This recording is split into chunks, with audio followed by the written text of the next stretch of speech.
Welcome to Solving Homelessness, a research podcast exploring innovation and celebrating best practices. We will be using NotebookLM, Gemini, and other resources to take a deep dive into the current landscape of homelessness and the innovative work happening right now to help solve it. This space is designed to bring real value to the conversation.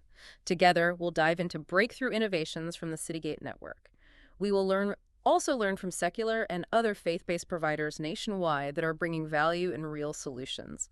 The goal is simple: to stop working in silos, share our best ideas and practices, and level up our care. I love that layout because when people think about gospel rescue mission or homeless shelter, they often get stuck in a historic mental loop thinking it's just about 3 hots and a cot or temporary Band-Aid. But if you look at the actual history of gospel rescue missions, they have always been pioneers of holistic care and innovation. Absolutely. If you trace the roots of our county, rescue mission have been here from pretty much the start of our nation, with the oldest rescue mission being 200 years old. But what's incredible is how that heritage has evolved into massive modern innovation. Today's missions aren't just emergency shelters. They are operating high-level, Christ-centered recovery models, sophisticated workforce development pipelines, and multi-tier mental health and stabilization tracks. Right. They are running highly advanced life transformation ministries. And the level of leadership development happening behind the scenes is incredibly sophisticated. We are talking about data-driven, results-oriented leadership that bridges the gap between deep pastoral care and complex organizational execution. They are measuring outcomes, testing new methods, and intentionally building environments of innovation. And at the end of the day, it's about the lives being transformed. Real people moving from crisis to stability, from feeling completely isolated to flourishing in their communities. That's the level of excellence we want to highlight and challenge our audience to swear for. Let's look at what's actually moving the needle. So with that said, let's dive into our first podcast series, exploring how the rescue missions across the Citygate Network are teaching skills to their residents, restoring dignity, and creating brighter futures. Yeah, and to really grasp how they're pulling this off today, we kind of have to look back at why the whole approach had to change in the first place. I mean, we're talking about a massive shift from the old idea of just transactional charity to this new concept of what they call leveling up. Right, because traditional charity, while totally well-meaning, can sometimes actually act like a crutch, right? Like, it can accidentally cause someone's own muscles to atrophy over time if we're not careful. Exactly. And James Woodford really nails this in his piece, Level Up, which was in the May-June 2022 issue of Instigate magazine. He unpacks this whole shift from basic distributive justice, which is just, you're hungry, so I give you food, to biblical restorative justice. Which is a huge distinction. It is. And he points to the work of Robert Lupton, who outlined these 5 specific steps to toxic dependency. And it's fascinating because it shows exactly how one-way giving can actually trap people. I really want to walk through these steps, actually, because for anyone listening who, wants to help their own community, this progression is pretty eye-opening. So what is step 1? So it starts innocently enough with appreciation. Like, you give someone something once and they're genuinely grateful for it. Makes sense. Everybody gets a little dopamine hit, right? Right, exactly. But then you give it a second time and it creates anticipation. The person receiving the help, they start to predict that the help will come again. Yeah. And then by the third time, that anticipation hardens into expectation. It just becomes routine. It's just the new normal for them. Yeah. And then by the 4th time, it turns into entitlement. If the resource suddenly isn't there, the person actually feels wronged, like something was taken from them. Wow. And if you keep doing it that 5th time, you've accidentally fostered full-blown dependency.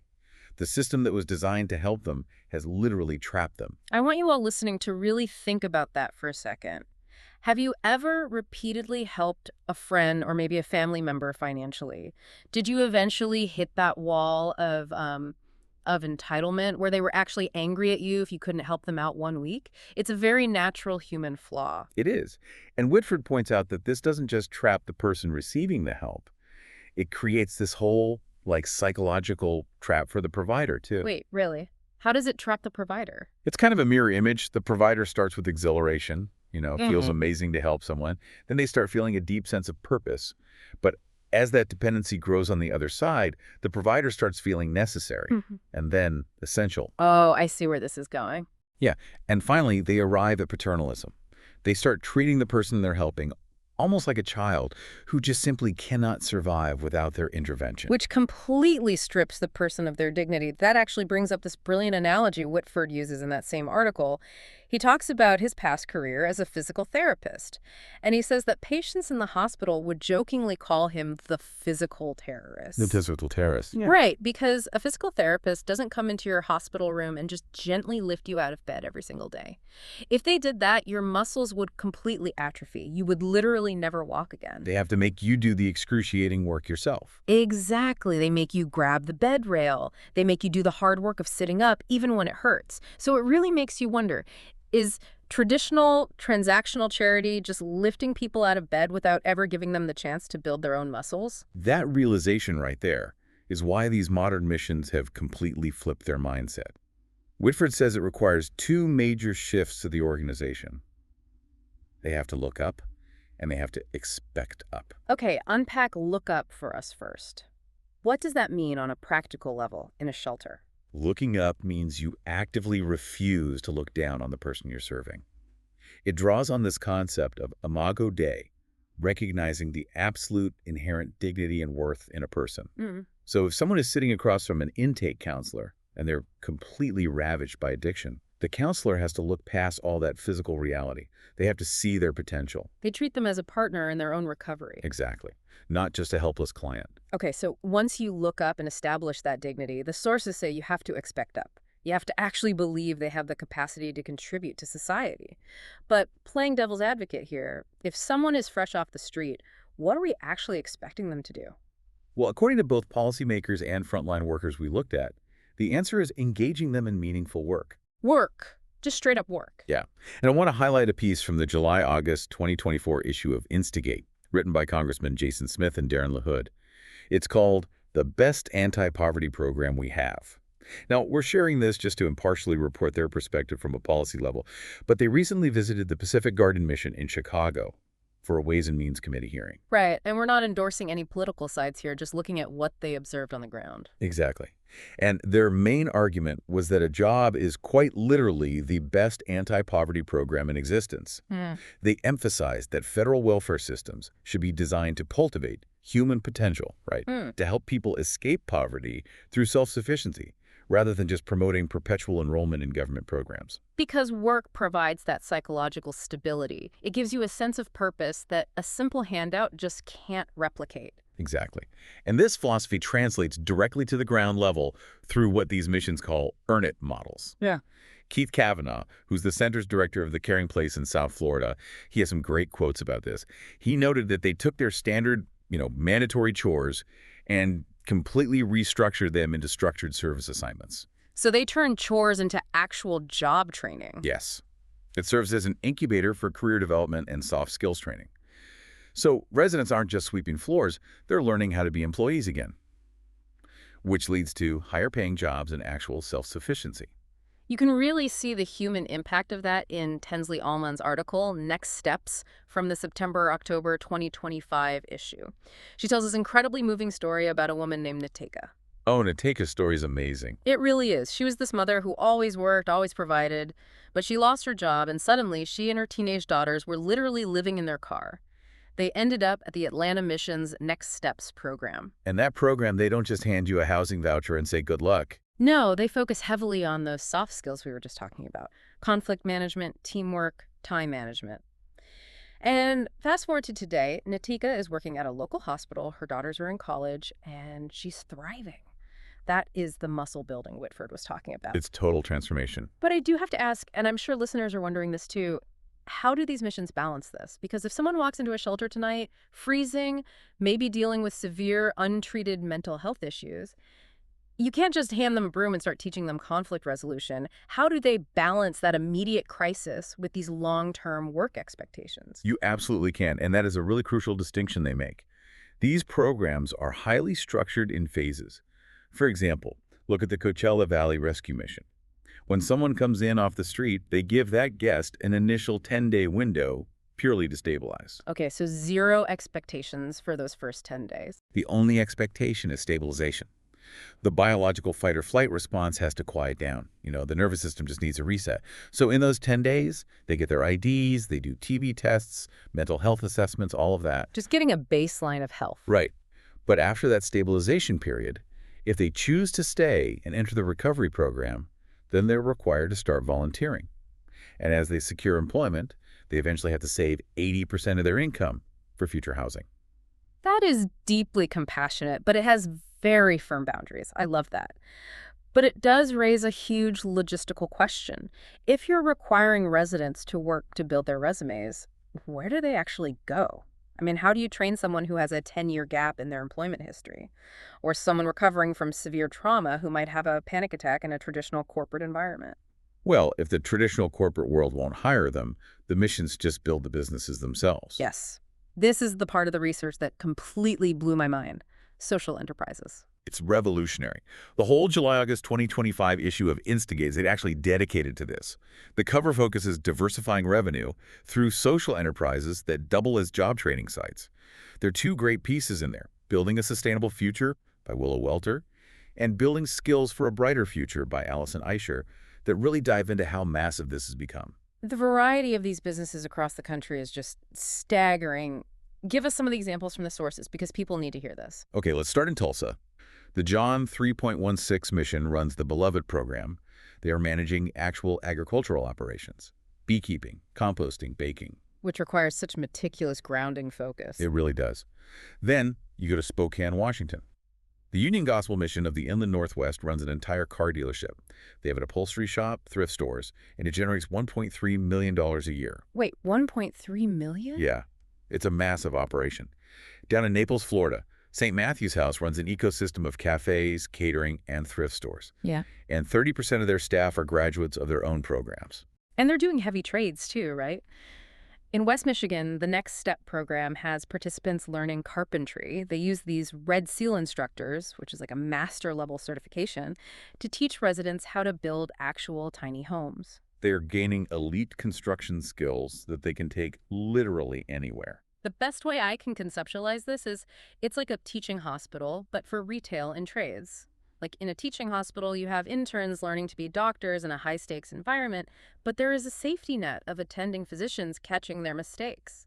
These social enterprises are safe, controlled environments where people can learn to show up on time, manage workplace conflict, and fail safely, all while contributing to the bottom line. And that bottom line is so important because there's a dual value here. Yes, it restores dignity to the worker, but it also protects the ministry itself. Wendy, who works with Outflow Ministry in Canada, she pointed this out beautifully. How does it protect them? It insulates the organization from the volatility of government grants. Government funding is incredibly unpredictable. A budget gets slashed, or a grant gets denied on some minor technicality, and if a mission relies solely on that money, they have to close their doors. But if they have their own revenue streams, like a car dealership or a catering business, it completely decouples their survival from those external systems. If they lose a grant, the social enterprise just keeps the lights on. That is brilliant. But honestly, implementing a beekeeping operation or navigating the legal liability of a car dealership, that sounds impossibly complex for a single local nonprofit. How are they pulling off such high-level business operations without just collapsing under the weight of it? By completely abandoning the practice of working in silos. And this actually brings us to the final piece of Whitford's Level Up philosophy. We talked about look up and expect up. The final piece is size up. Sizing up meaning measuring outcomes. Yes, exactly. Moving beyond just measuring simple outputs. Like, historically, charities measured things like, how many pounds of food did we serve? How many blankets did we hand out? Those numbers look great in a newsletter, but they don't tell you if anyone actually escaped poverty. Sizing up means measuring true life change. Sam Hardy wrote a piece called Changing Lives for Good back in the September-October 2021 issue that touches on this kind of long-term impact. And the sources give a great example of this with Watered Gardens Ministries. Instead of counting meals, they measure progress across 3 specific domains: connections, career, and character. Right. Are they reconnecting with alienated family? Are they holding down jobs? Are they growing spiritually? And to figure out how to achieve those complex outcomes, these missions are actively sharing their best ideas. They are physically crossing state lines to learn from each other. The culture of cross-pollination is just thriving. A great example is Seattle's Union Gospel Mission. They realized their intake processes and mental health resources were lacking, so they launched Project Cornerstone. And normally, a corporate entity would just form a committee and spend 2 years trying to reinvent the wheel internally. But they didn't. They physically traveled to visit missions in Topeka, Denver, and Florida to learn directly from them. They walked into other facilities and said, "Show us how you solve this." We see that same dedication from Keith Kavanaugh, who we mentioned earlier. He actually makes it a habit to visit other rescue missions even while he is on vacation with his family. That is unbelievable dedication to the craft. And they are using technology to share this data, too.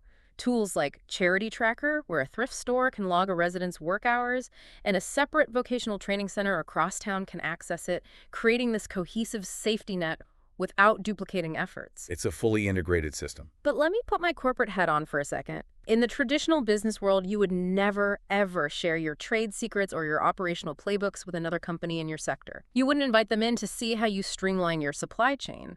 Why is this sector so willing to just open their doors to their competitors? Because they recognize they aren't competing for market share. They're united in fighting human suffering. The shared goal is human flourishing, which makes collaboration a moral imperative, not a business risk. If someone in Denver figures out a better way to help families secure housing, keeping that a secret for a competitive edge would be a profound disservice to the people they are called to serve. Wow, that completely flips the corporate mindset upside down. So just to recap this incredible journey we've been on today, we started by dismantling that old stereotype of a shelter just being a cot and a bowl of soup. We've uncovered this nationwide network of data-driven, faith-based innovators running commercial auto dealerships, beekeeping operations, and highly advanced phased recovery models. They are moving people from a state of toxic dependency to total empowerment. They are doing the hard work of the physical therapist. They see the inherent dignity in every single person, and they expect them to rise to their potential. And they're doing it together, sharing playbooks, software, and metrics to ensure every city has access to the little care. It's a complete paradigm shift. It really is. And I think, it leaves us with a provocative thought for everyone listening. We've seen how these massive organizations are shifting from transactional charity to transformational empowerment. But what about you? Yeah. The next time you encounter someone in need or you want to give back to your community, ask yourself, are my actions just creating a momentary transaction that might accidentally foster dependency? Or am I finding a way to honor that person's dignity and capacity to contribute? How can you apply that look up and expect up mindset in your own daily interactions? That is an incredible thought to end on, because when we change how we view the people we're helping, we change the entire future of our communities.